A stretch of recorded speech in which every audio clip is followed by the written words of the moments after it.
Right now, the demand of the consumers is going into the current system. They don't have, they're supporting, they're making yes or no decisions. Imagine if the majority of produce in the United States was sold by the consumer picking a farm or picking a distribution system that supports a certain type of agriculture. That is how we take the demands of the consumer and turn them into the reality of what we want to see on our farms. The farmer is making a lot more money on that product. So as we go through this conference, I know I threw a lot at everyone, but think about it. Think about the potential of changing, completely redefining how food is distributed, and think about how this can suddenly take demands from the public, and I believe the public is interested in making a better food system, and put it directly into the hands of the people who are going to be making those changes. That's what I have to say. I would love to take any questions.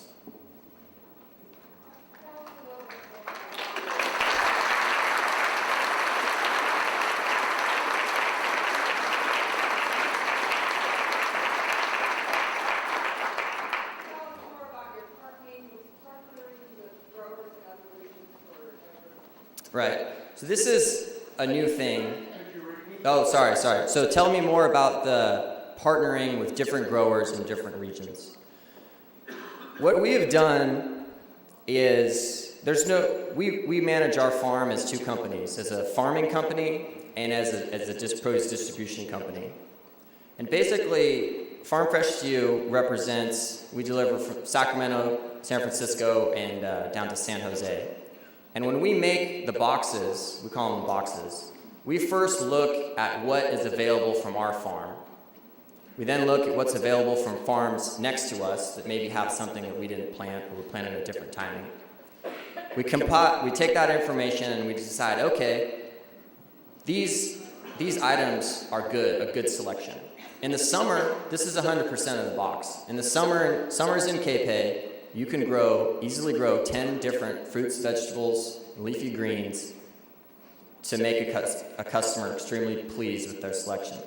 When the times in the winter, when there's collards and kales and leeks, this is when we will move to different areas and partner with people. We partner with orchards up in the Pacific Northwest for apples and pears. We'll partner with a grower down in Southern California and another one in Salinas for different items that don't fit into our niche.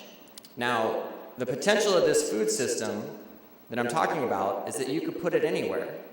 You can put it down in Southern California. You could put it in the Pacific Northwest. And the way the model works is it first sources, you can even put it in Chicago. It first sources the most local produce, and then it supplements that selection with other things. We also give a lot of choices. So there is an option if you really don't want any produce that's not from around you, we have a local only option.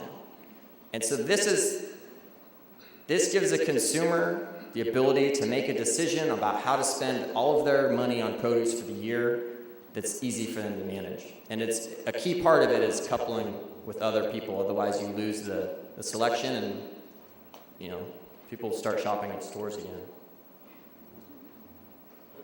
Randy. As you all know, guys, dear to my heart, was being brought up. And I have a question for you about your take on what can start happening right now in the interim, to encourage people like you, the next leaders of the farming industry.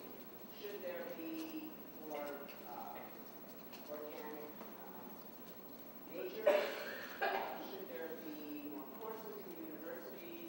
I mean, I have this idea that the land grant system in California, all the colleges should have a farm, and just like students are required to take English 101, they should be required to spend a quarter of a semester at Food 101 and work on that farm, because sometimes people don't know that this is what they're supposed to be doing in the world. But I'm curious what you think.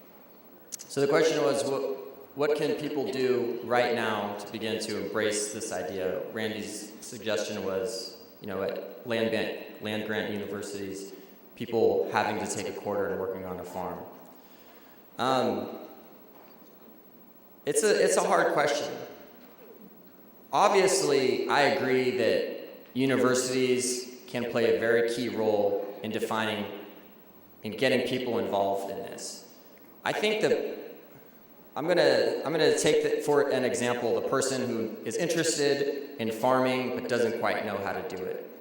My suggestion is to work for a farm, because the processes of farming sustainably aren't that different from the process of farming in a very productive manner.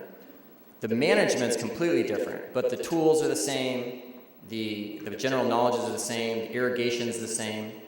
So I think that understanding the current system and how it works is an excellent way to realize what's wrong with the system and find out how to fix it.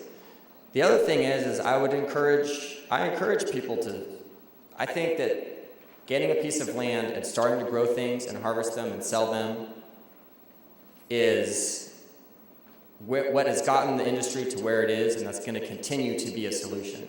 And I hope that in my lifetime, a truly sustainable method of farming is cherished in all universities, and you can study it, and it'll take the guesswork out of it, because there isn't a farm of scale that is truly sustainable yet, that can raise livestock, fruits and vegetables, and puts the whole system together in a fashion that you could without a doubt say, yes, in 300 years, these natural resources will be producing the exact same things that they're producing today. And that, figuring that out is a big challenge for us.